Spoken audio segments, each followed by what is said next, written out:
ওয়ালাইকুম আসসালাম ওয়া রাহমাতুল্লাহি ওয়া বারাকাতুহু। যদি আপনি আল্লাহর বিধান পালন করে থাকেন, নবী করিম সাল্লাল্লাহু আলাইহি ওয়াসাল্লামের তরিকায় চলেন, বলবেন আলহামদুলিল্লাহ। আল্লাহর দয়ার আর রহমতের করুণার আশা রাখবেন। বুঝছেন? আল্লাহর রহমতের আশা। আর আল্লাহর শুকর আদায় করবেন। আর আপনার করণীয় ওইটা। আল্লাহ বলেছেন, ফাত্তাকুল্লাহ মাস্তাতাতুম। তোমরা তোমাদের সাধ্যানুযায়ী আল্লাহকে ভয় করো। তোমরা তোমাদের সাধ্যানুযায়ী আল্লাহকে ভয় করো। তো আল্লাহর বিধান আপনি পালন করবেন। আর ইস্তেগফার করবেন। আল্লাহর কাছে ক্ষমা চাইবেন সবসময়। আপনি দেখেন ভালো তবুও বেশি করে ইস্তেগফার।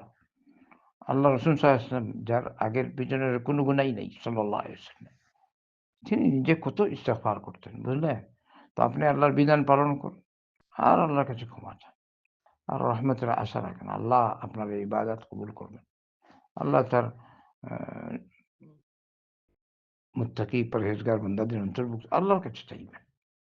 খাতা-খুচুরি হয়ে যায়, আল্লাহর কাছে ক্ষমা চাইবেন। বাস আলহামদুলিল্লাহ। তার মানে আপনি হকের পথে আছেন। বারাকাল্লাহু ফিক।